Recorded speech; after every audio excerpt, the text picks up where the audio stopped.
Okay, so today we continue with Kitzur Shulchan Aruch class, and we start with Sefer Chofetz. And big topic is the same, listening to Lashon Hara. Today's topic, whom to rebuke. In situation when reproof is required, so meaning that the person is going to listen, might listen, one is obligated to interrupt even his own parent who is speaking Lashon Hara, and respectfully explain that he or she should not speak in this manner.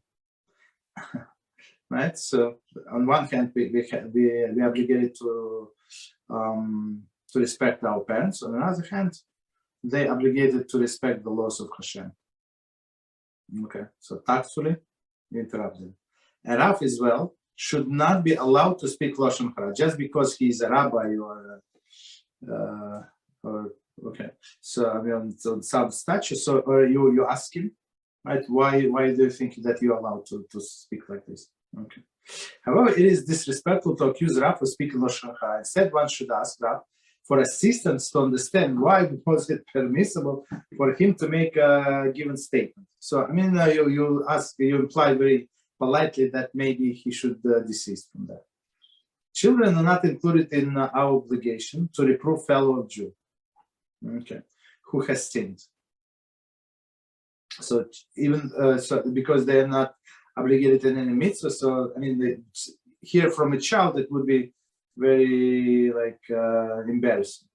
However, parents as well as teacher are obligated in the mitzvah of chinuch, educated their charges in a proper mitzvah of observance. Right? So I mean, they have to learn. Many children. Thus, parents and teachers must train children from early age to refrain from speaking or listening to Lashon Hara. Okay. Okay, stop here. So we continue with Kitzur Shulchan Aruch. And we start the new Siman today, number 27. And the title is Laws of Torah Study. So I'm on page 300. Okay, introduction. One of the foremost obligations of a Jew to study Torah, derived from the words of Veliman Detem, and you shall teach them. Right? Dvarim 11:19, and you should teach them. This mitzvah includes the study of the Torah both day and night. Upon concluding his prayers, a person should continue his service to God through the immediate Torah study. So we were learning the laws of synagogue and the laws of the prayers. So now we interrupted with Avelus, and then we're going to Torah study. That's proper to stay, I don't know, maybe a minute or 2 minutes, whatever, to study Torah, even a little. Okay, so CF number 1. Upon conclusion of the prayers, one should dedicate time to study Torah. So let's read the commentary. As noted above the introduction to the Siman, study Torah immediately after praying is a way to continue one's service of God. Additionally, once a person becomes involved in his daily activities, there is concern that he might forget his obligation to study Torah. He should therefore study Torah immediately upon concluding the prayer. Mishnah Brura 155:2. Okay, that's what Mishnah Brura says, Shulchan Aruch says, right? So right after the conclusion of the prayer, and in some shuls, at least someone,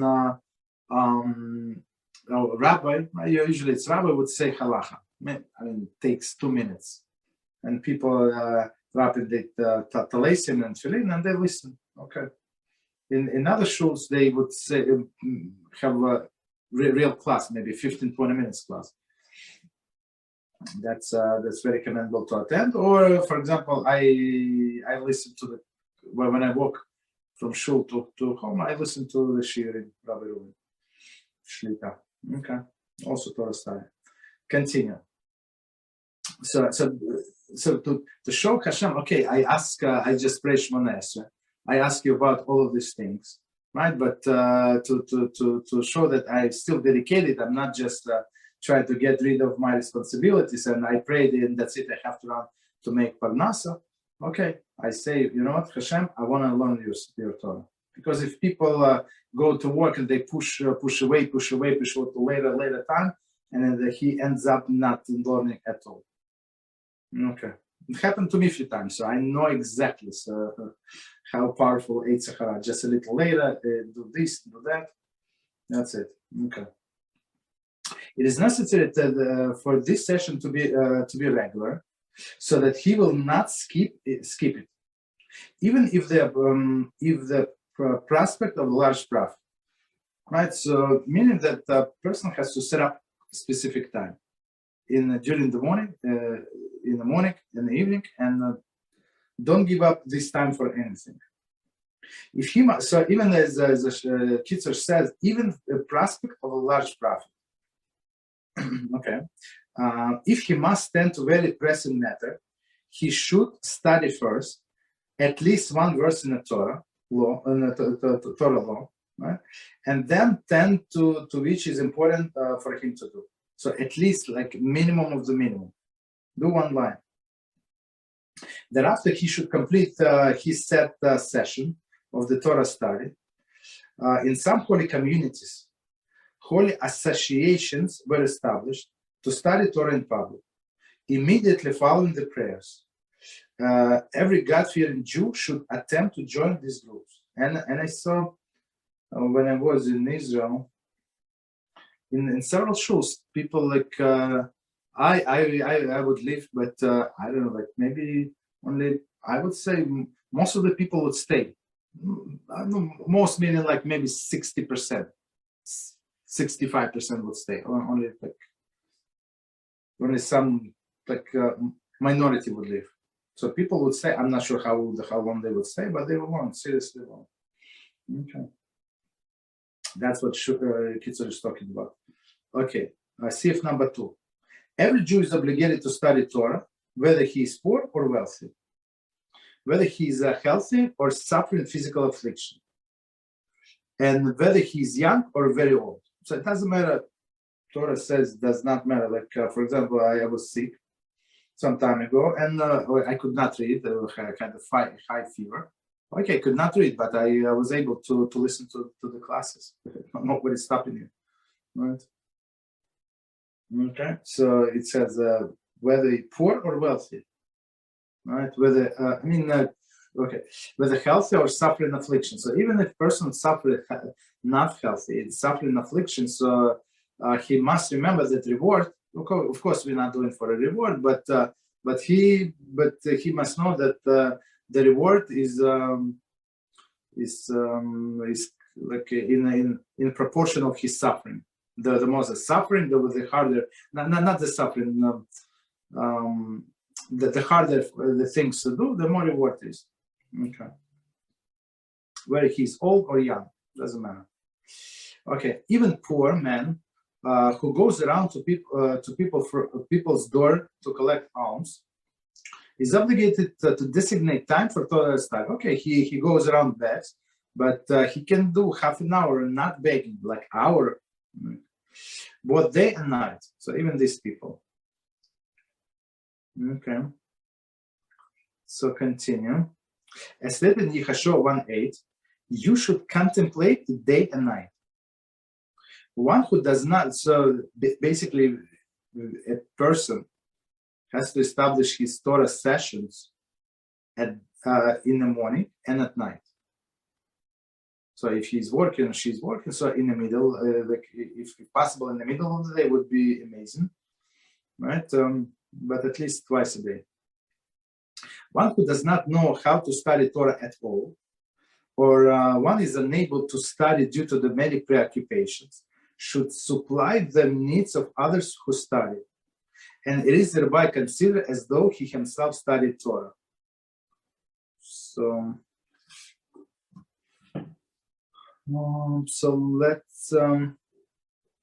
let's read the commentary and we're going to explain. One who is unable to study Torah at all should go to the study hall, and he shall receive reward just for the work. Even one who is unlearned should try to study Torah as best as he can. Rama 155. See, also Mishnah Brura, who writes that studying in a study hall with those who learn is a mitzvah. Even one does not understand the study matter. So let's try to understand what it says here. So in Yeshua, it says you must study when? Day and night. And if he's, you see, it says if he's preoccupied with other matters. So I mean, he works very hard and makes very little money, right? Possible. As they say in New York, mucho trabajo, poquito dinero. That's what they say. Okay, so he must he must work long hours, right? Long hours he has to work, and he does not have time, right? Or he does not understand. But today, I would say this: he does not understand. I'm not sure if it's going to fly, because when Kitzur was written, so all of these books, or most of the books. Most of the books were in Hebrew, but some of them were in Yiddish or in Ladino, right? For other people, for Spanish Jews. Yiddish and Ladino, yeah. I'm not sure if it was translated to different language, other language, I'm not sure. In Arabic, right? So people were able to read in their own language, even they didn't know the Hebrew. So there were some books available, right? So and today when like so many books were translated, and some of them were simplified, this especially for English-speaking Jews. It becomes so easy to learn Torah with all of the explanation. I mean, what you cannot even read. So that's this excuse. I'm not sure if it's going to work today. But it's okay. So, but if he's preoccupied with many matters, okay, it's possible, right? So they say should supply the needs of others who study, meaning sponsor somebody who's studying Torah.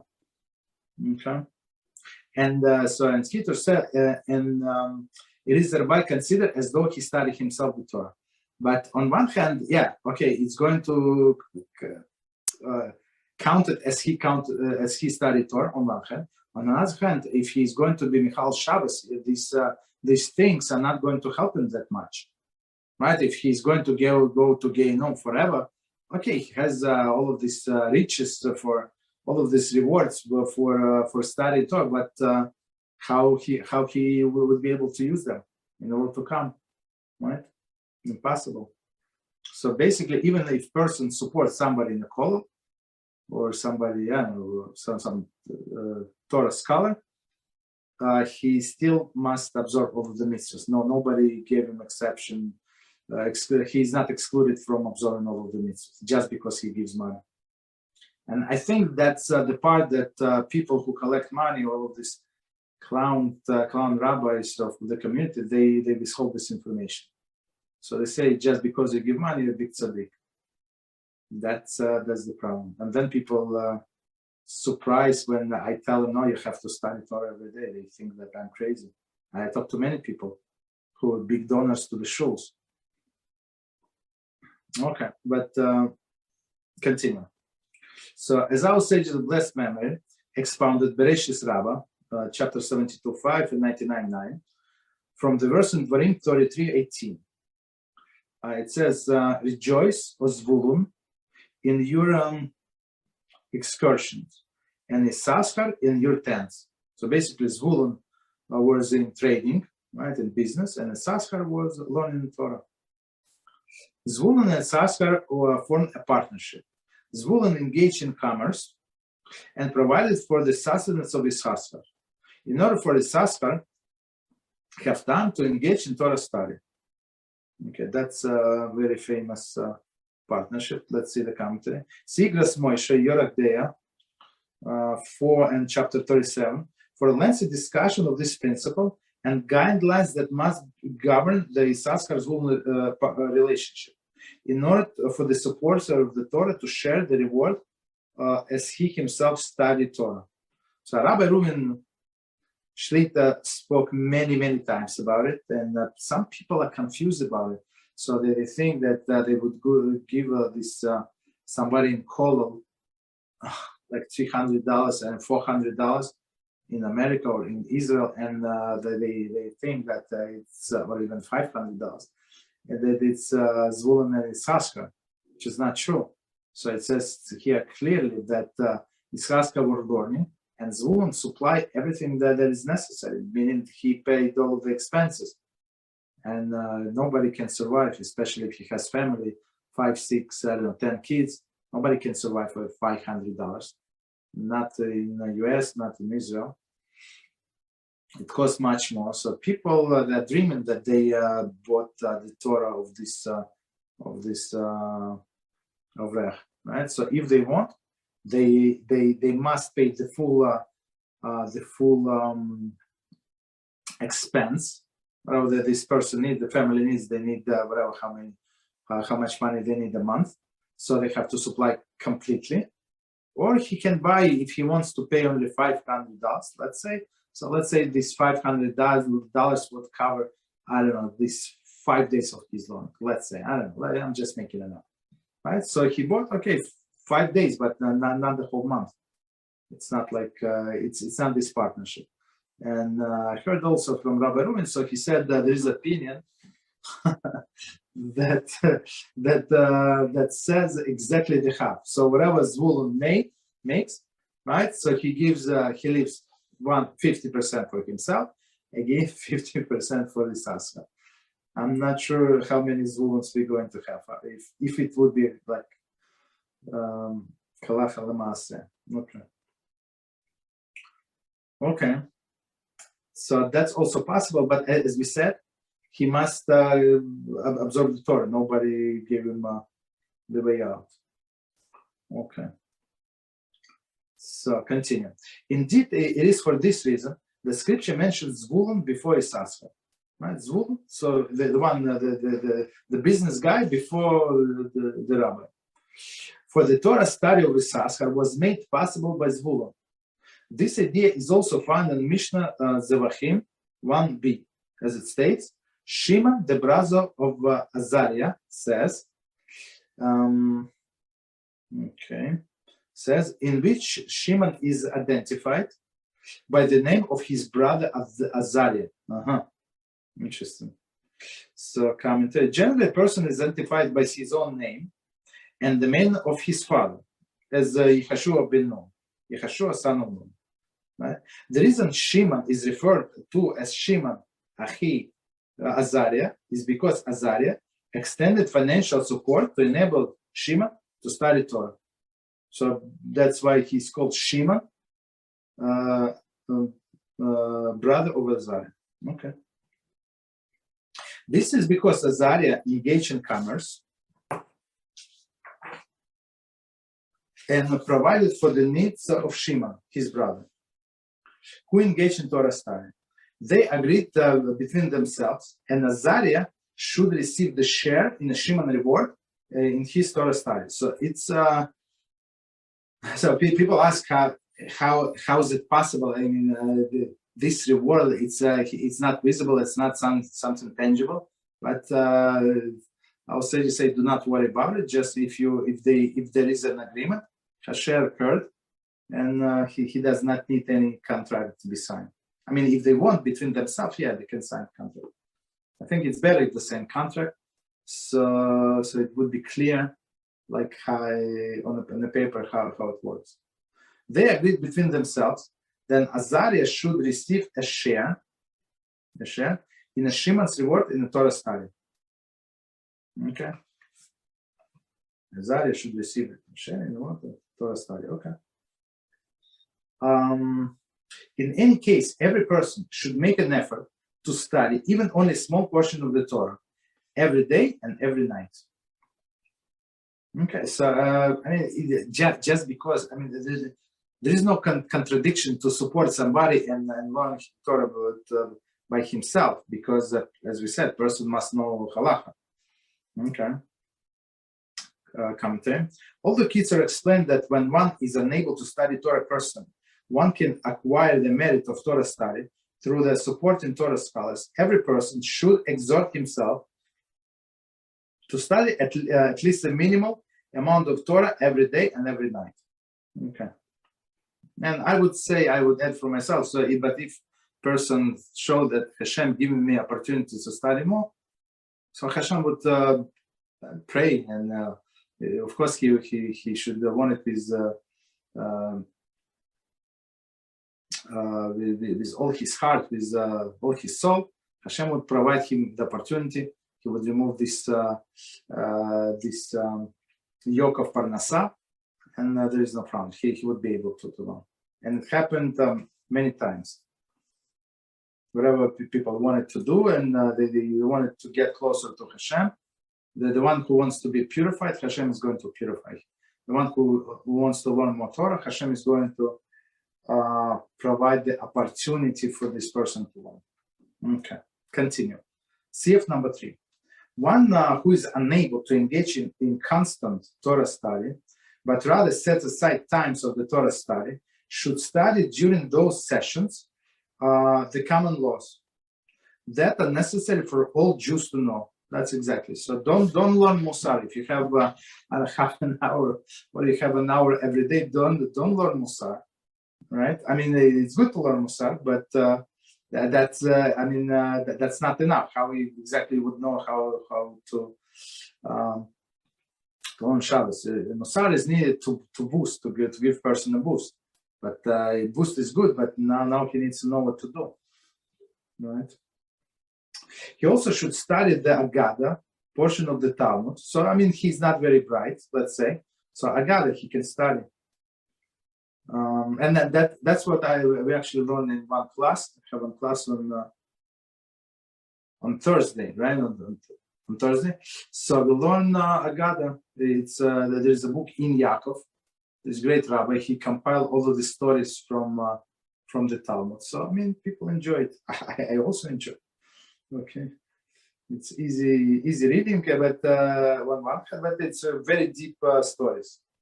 Okay, Magada, the Medrash, and the Book of Ethics. So, Book of Ethics, that's our Musar. Okay, commentary.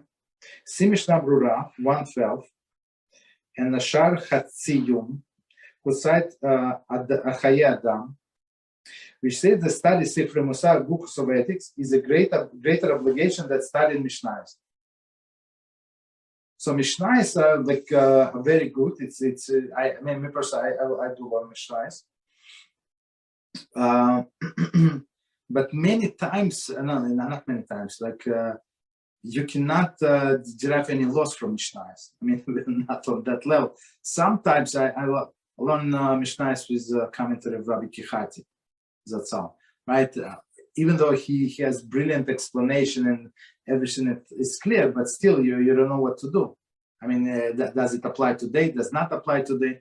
In some cases he explained more, and he said this is final halacha, but it's not his goal to state the final halacha. He just commented on Mishnayos, right? So this Chaye Adam said, if you have a choice, right, Mishnayos or Musar, of course you must go with Musar, because it's give you boost. And now, so Musar with halacha, that's amazing combination. And in other classes, so we do 50-50,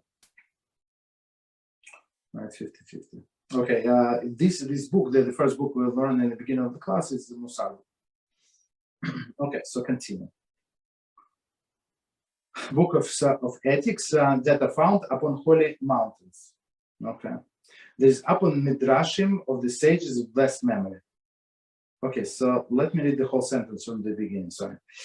He should also study the Agada portion of the Talmud, the Medrash, and the books of ethics that are found upon the holy mountains.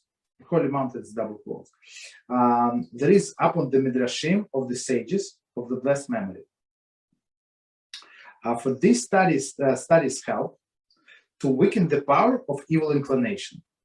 So wherever Torah you learn and you ask Hashem to help you, it doesn't matter, you start with simple things, and you just increase. And praiseworthy is the one who has regular sessions that they never skipped. So, whatever you told yourself, it's going to be 7 a.m. or it's going to be 8 p.m. or 9 p.m., whatever is it, just do whatever you can, not to skip. I'm trying to never cancel class, for example. Never. I mean, of course, when you're sick, but otherwise, try to never do it. Okay, unless, as you said, to study the Sefer, Chok Le'Israel. Okay, following its daily schedule, and whoever increases in the Torah learning, he will merit increased bounty from heaven. No more, no less, right? Whoever increases the Torah learning will merit increased bounty from heaven. So let's see the commentary about this Chok Le'Israel. Chok Le'Israel is a program of the daily Torah study that has been followed by the Jews for many generations. Very interesting. Arranged by Arizal and appended by to Hida. This program includes daily portion of each section of Tanakh, as well as portion of Mishnah, Gemara, Zohar, Halacha, and Musar. Okay, very interesting. So today, ArtScroll and other publishers, they have a daily dose of Torah. I'm not sure, is it based on Chok Le'Israel or on any other teachings? I'm not sure. Okay. Continue. Sif number 4. If while studying, he must step out, he should not leave the Sefer from which he studied open. That's very important. That's what many people do. That's very not proper. For as a result of doing so, he causes his learning to be forgotten. Shach Yoradea, Siman 277.1.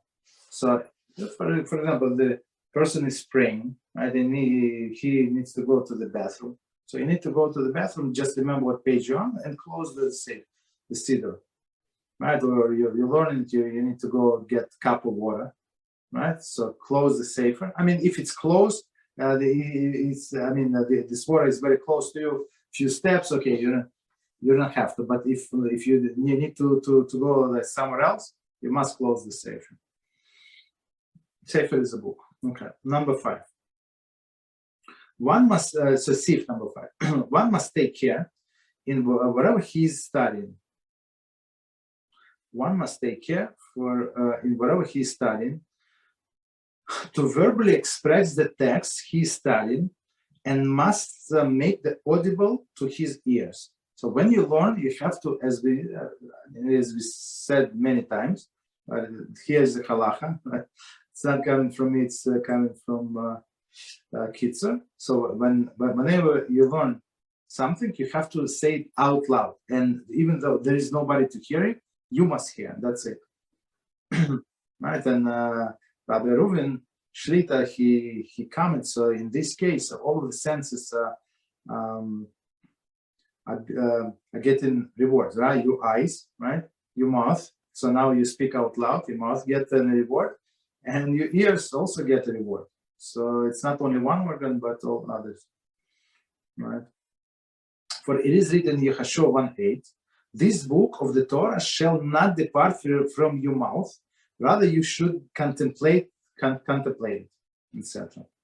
He who expresses the Torah, the departed from your mouth, meaning what? You say it out loud. Yeah? He who expresses the Torah, he's studying verbally.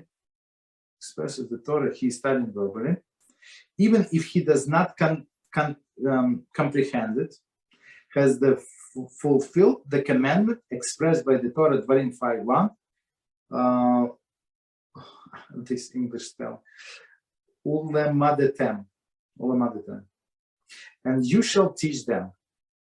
So it's very interesting statement. It gives us this statement gives us very big discount, right? So one more time, he who expresses the Torah, he is studying verbally, even if he does not comprehend it, has fulfilled the commandment to expressed by the Torah Dvarim, and you shall teach them. So basically, there are some things harder parts that it's hard to understand. So if you have somebody to ask, you must ask. don't leave it. But if you don't have somebody to ask, so you try to understand. So my personal approach, I read 5 times. So if carefully, if I don't understand from 5th times, I just leave it, continue, right? I would ask the question, or I would try to look up somewhere else. I mean, sometimes it's not enough information, not enough commentary. Okay, because some of these commentators who compile the commentary, they are big scholars, and for them it's clear, but for other people it's not so clear. I mean, how is it derived from one from another? I give you this example. So we are learning today about Kohanim, right? That they're forbidden to be contaminated. And the question was asked in our class, if Kohen had so meaning contaminated with a dead body, so he's not allowed to be under the same roof where the dead body is. He's not allowed to go to the cemetery because he's going to step on a grave, very possible. And he's not allowed to touch a limb of the dead person.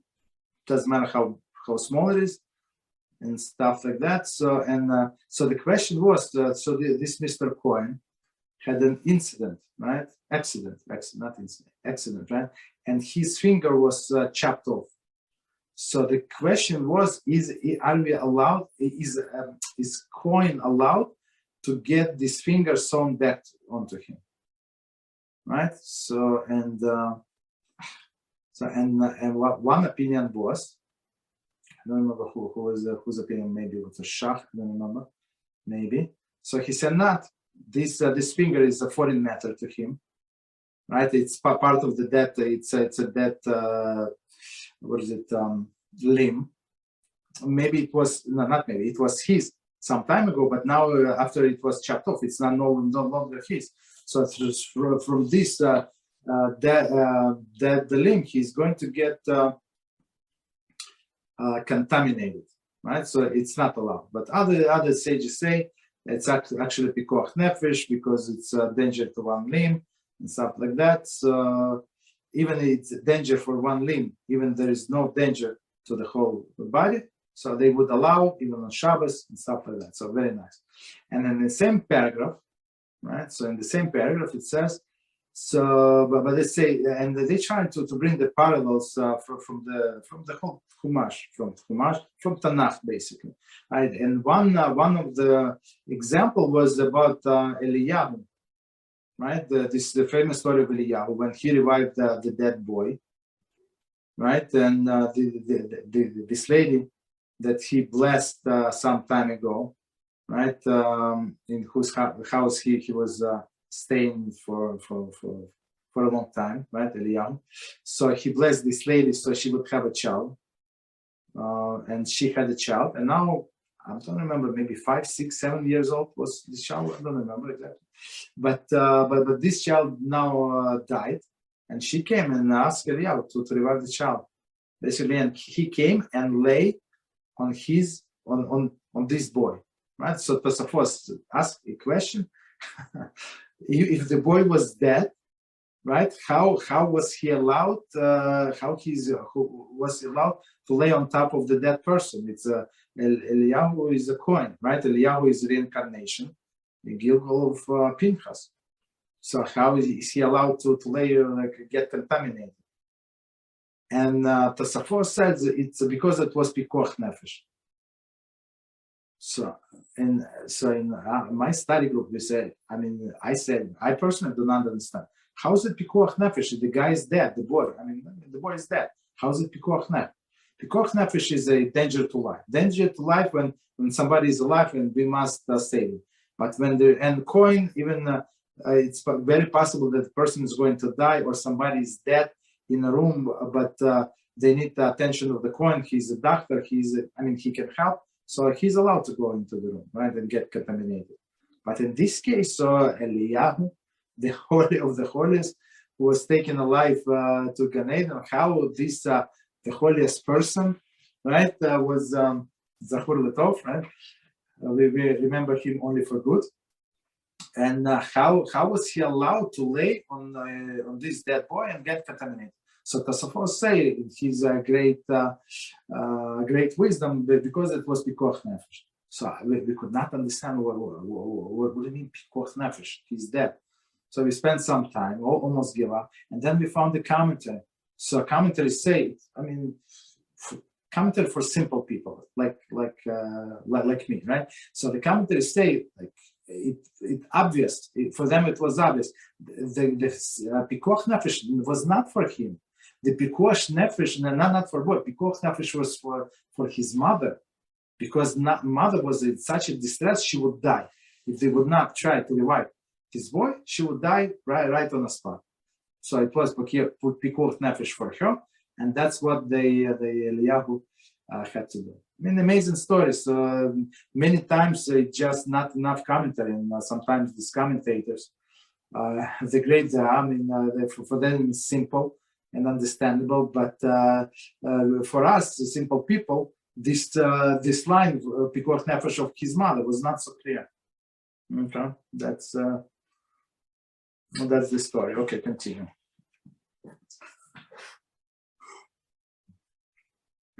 Okay, for this reason, right? So you have to teach them to try to comprehend. Let's say, even if you don't comprehend, if you say it out loud, that's you get a reward. For this reason, an unlearned person may recite the Torah blessing each morning. Very interesting. Before reciting scriptural verses that are usually recited thereafter. Okay, and also upon ascending to the Torah. So what is it? Okay, there is no commentary. Ascending to the Torah commentary. Even by simply reciting the Torah without comprehending a person, fulfills a certain level of his obligation of study Torah. Therefore, even somebody who is not capable of understanding the Torah can recite the Torah blessings. So now in the morning, one of the morning blessings, we say the blessing on the Torah, and then we say pieces from Chumash, from Tanakh, from Talmud, right? All these beautiful things, and it's like in some sense, it's like you study Torah, right? Okay. Continue, and one piece is from Mishnah. I forgot. Okay. Furthermore, whoever engages in study of Torah and is unable to comprehend it due to the limitation of his mind, but as we said today, I'm not sure how it's going to fly to the limitation of his mind, will merit to comprehend it in the world to come. So basically, that's what I always tell my students. So that's what you do. You try your hard best. You don't comprehend. You ask questions. If you don't have, nobody knows the answer to a question, which is impossible. So which is absolutely impossible, right? So actually, maybe there are some questions that don't have answers. Maybe I don't want to say absolutely impossible. So, but for most of the questions, there are answers, right? So at least we're going to get reward, and at least maybe we did not understand at this point, but in the world to come, you come only with not with your money, not with other possessions. You come only with what? With Torah knowledge. And some Torah knowledge are incomplete. Why? Because we could not understand. So and then in the Beezrat Hashem, in the world to come, we're going to get a clear the clarity on what the question was and what the explanation is supposed to be. Commenting. Studying Torah, even without comprehension, is never futile exercise. So just because we do not understand it, that's what I tell other people. Like it was one class, and we'll learn in Rambam, and we'll learn in the loss of Shkita. So I don't like skip halach. I don't like to skip. Period. Skipping is not me. Maybe in some classes I must skip, but not in that one. So I told them, look, you don't understand, I don't understand, I'm not in this expert. I mean, we try to look pictures, what does it mean, of this shita, the inside of the stomach of the animal, right, all these things. But at least I said, we're going to get reward, don't worry. We tried 2 times, 3 times. I mean, some things we do understand. It's not like we don't understand, we do. Okay, but you get, it's never futile exercise. Although one might never properly comprehend he studies in this world, he will understand them in the next world, exactly as we said. For this reason, even one who is unable to understand should study Torah. Okay, so let me check. What time is it? Okay, so we have some time left. So let's so we finish this CF. It's very short. Next CF, number 20. Any questions on what we said? Okay. If not, so we continue. So Siman 28, and the topic is the laws of the Sefer Torah and other holy books. Okay, it's very important. So just to explain what's the difference. So before that, before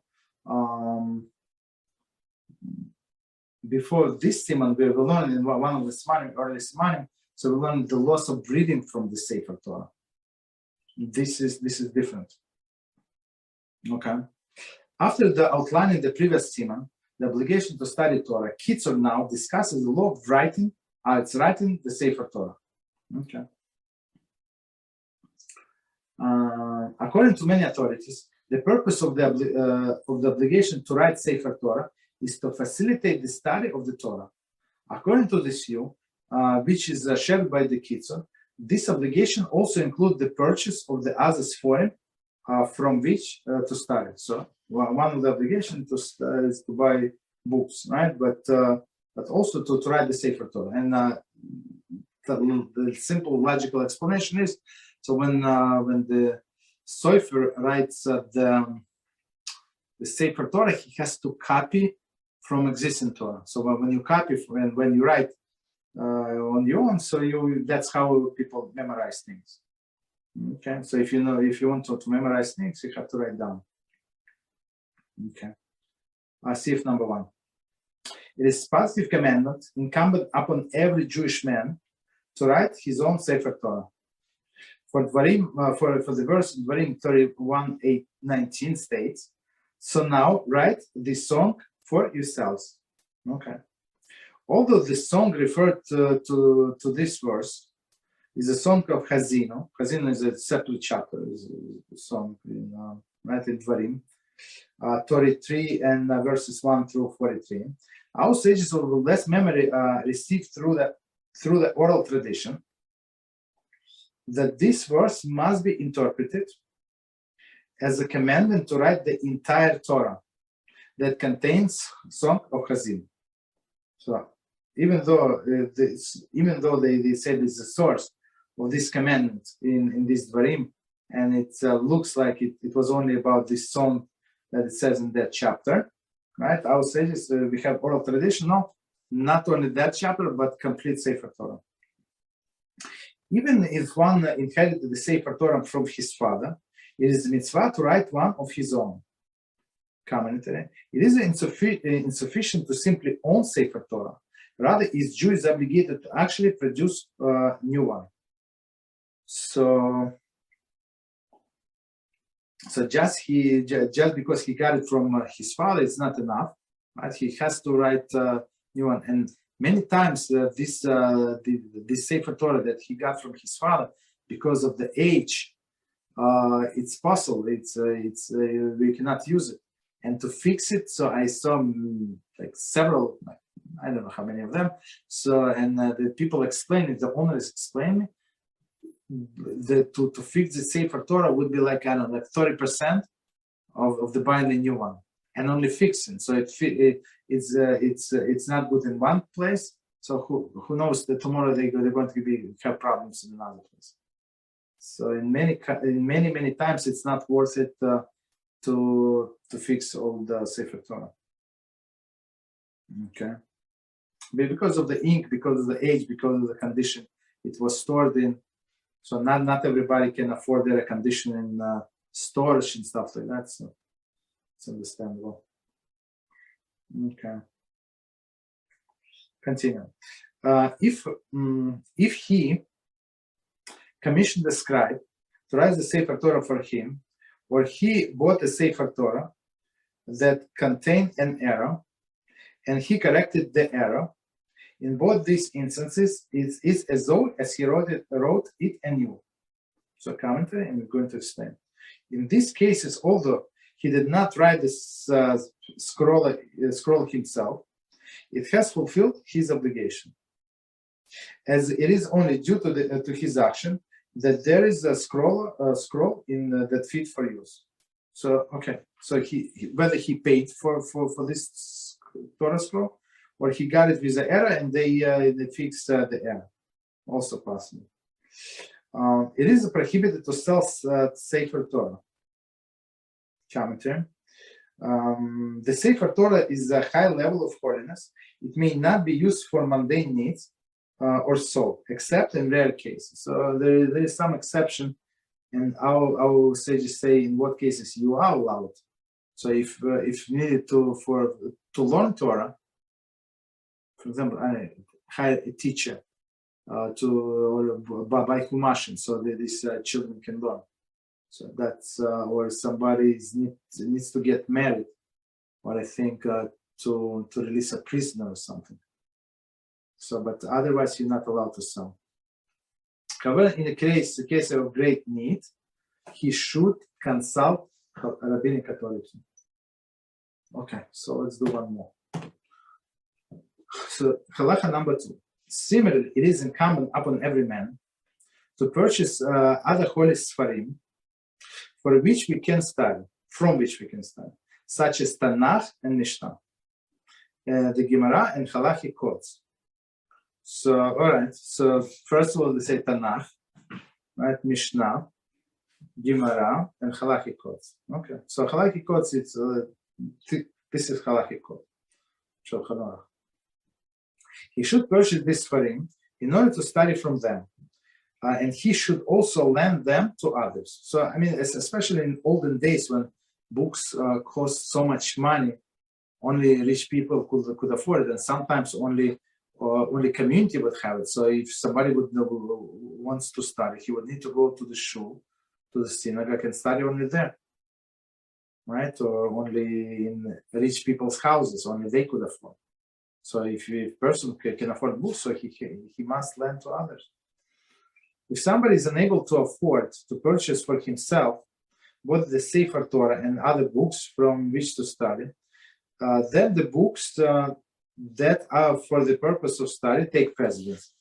Of course, I mean, you need these books to study. You need to know Shulchan Aruch. I mean, the story of Moshe Rabbeinu is very great and very inspiring, but how is going to help you with the kashrus? How is going to help you with the three vessels, as we learned yesterday, immersing in a liquid, right? Or in empty vessel, how like on Shabbos. How does it help you? It's not going to help. That's why they say if you have choice, and Sefer Torah, just so we know, it costs a lot of money. So the good one would cost even today, maybe $50,000-$60,000, plus all of these decorations, plus party, because they have to bring with a party, so it costs a lot of money. Okay, continue. It is so I would say most of the people cannot afford the Sefer Torah, but what we do, we just write one letter in the Sefer Torah. So this guy would buy the Sefer Torah, right? And as a chesed to others, so he shares his mitzvah. I would call it chesed. I would not pay $50,000. I don't have such a money, right? So, but he would leave like maybe a page or 2 pages empty, right? And whoever wants, they give some donation. Whatever, some donation, affordable donation, and they can write one letter in the Sefer Torah. So in this, they did the mitzvah. Okay. So continue. It is in regard to the purchase in Sefarim that our sages of blessed memory explain in verse in Tehillim 1:12:3, and his righteousness endures forever. They explain that this refers to the one who writes, as well as one who purchases, meaning who wants who writes for him or purchases for him, and lends them to others. I mean, just if you purchase and never read this, it's not a good idea to have many unread Sefarim, right? Because it could be held against the person in one day. In Ksubas 50a, it states the Torah that is studied from this Sefarim is everlasting. Okay, we might forget, but our souls does not forget. Thus, the merit of the landed Sefarim and allowing the Torah study endures forever. So, one second, let's see how long is the next surah. Okay, let's do one more. Number 3. So it says a person is obligated to accord great honor to Sefer Torah. It is a mitzvah to provide it with a designated place. Okay. To honor that place and to beautify it exceedingly. So this place is Aram Kodesh. Sometimes they have safe, right? I mean, it has like wood finishing, but inside there is a like very strong like a commercial safe. It's not only against the theft, but also against the fire. So these safes can withstand the fire, right? Designated place, so okay, dignified place. Okay, he should not spit toward the Sefer Torah. So there's a problem in some shuls. They even say Alein L'Shaber, they spit. That's the problem, because I mean, if he spits to the side or whatever his pocket, it's better spit into his own pocket. So that's no problem. But if they spit in front of them, that's a big problem. Nor he should hold the Sefer Torah without a cloth. So basically, when you take it out, the Sefer Torah, it's usually, if it's Sephardi custom, it's in this box, right? I think it's wood, and on around it could be silver or like other materials, whatever they want. And if it's Ashkenazic custom, so the Ashkenazic Torah, they have like a mantle. But we never touch it with our bare hands. Even this reader, they have this yad, this pointer that he uses to read. Right, so we don't touch. One who sees the Sefer Torah as it being carried must rise in its honor and remain standing until the Sefer Torah is put in its place, or until he is no longer able to see it. Okay, one of the two. Right. So while the Torah is standing there, so he's not obligated to rise. Everybody rise, but there is no obligation. But when Torah is in motion, that's when you must rise. In a synagogue, when the Sefer Torah is being taken out or returned to Holy Ark, it is an obligation upon everybody before whom it is passes to escort it until its destination. Similarly, the Magbiah and Golel should walk to escort the Sefer Torah. Magbiah, a person honored with the rising of the Sefer Torah to show its contents to the congregation. And the second guy is Golel, the person who honors with the rolling the Torah closed after it was shown to the congregation. So these people, since they were the last two people who handled the Sefer Torah, so they must for sure. So of course, Chazan is the leader of the prayers. He takes the Sefer Torah and his right hand and he walks, but they must walk behind him, right? I think in Sephardic shul it would be only one person, because there's no one to roll. He opens, shows to everybody, and then he closes, and that's it. That's the thing. Okay. And I think in Sephardic it would be one person only. So he takes him from the Aron Kodesh. He shows it to everybody, and then he brings to the table, and they start reading. But in Ashkenazic shul it's different. In Ashkenazic shul they would take without showing anybody. They would read, and after they finish reading, they show to everybody. And then you need two people, because it's on two sticks, right? So one have to roll from the top, and one holds from the bottom. Okay. Okay, so let's do maybe one more in this time. Okay. Even other holy Sefarim must be according to respect. So Torah scroll, everybody understand it must show respect. Okay, but even others with Torah, right? Sefarim must show respect. Therefore, if it's lying on a bench, it is forbidden to sit on a bench. So if you go to the shul, and many people, unfortunately, they ignore this. They would sit on a bench and put this cedar right next to them. Unless the Sefarim were placed upon some object, there is minimum 1 tefach high. So tefach is a fist, right? It's like, let's say 3 inches, 3.5 inches. Okay, here's the definition of tefach.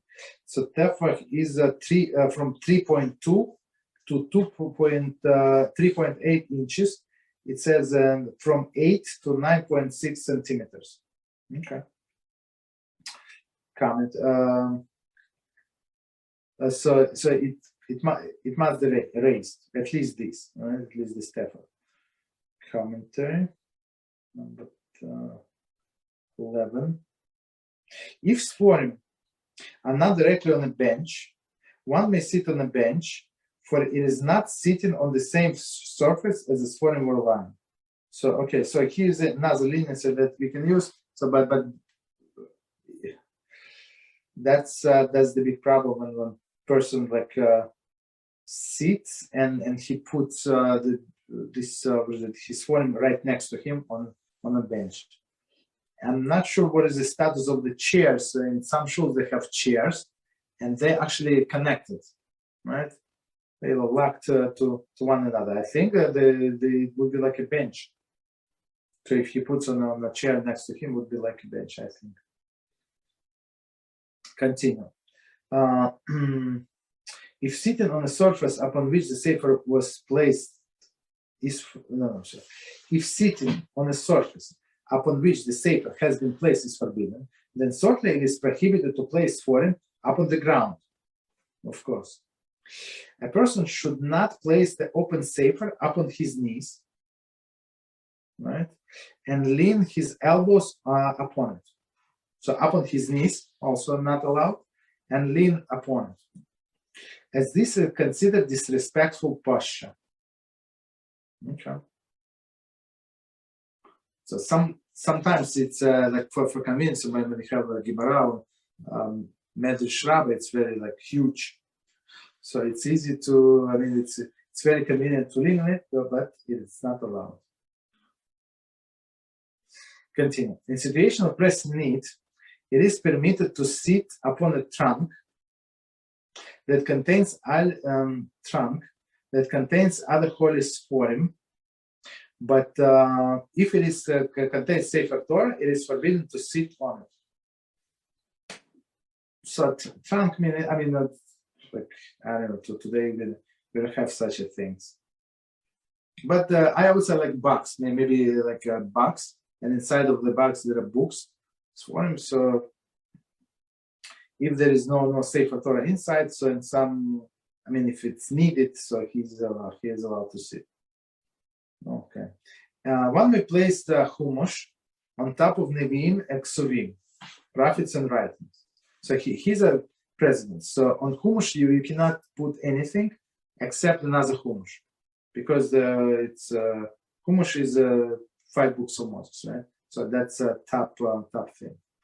And then Nevi'im and Ksuvim, even though it's a part of the Torah, but of course we know that the holiness is lower.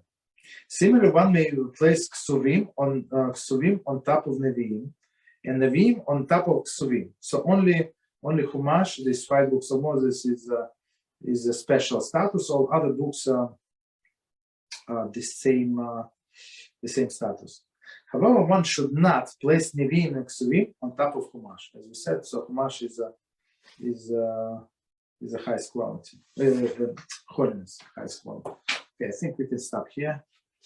We covered very good for tonight. Okay, any questions, or we stop here? Okay, all right, no problem. So thank you very much, and until Tomorrow we're going to learn Hilchas Teshuvah Beezrat Hashem. Good night.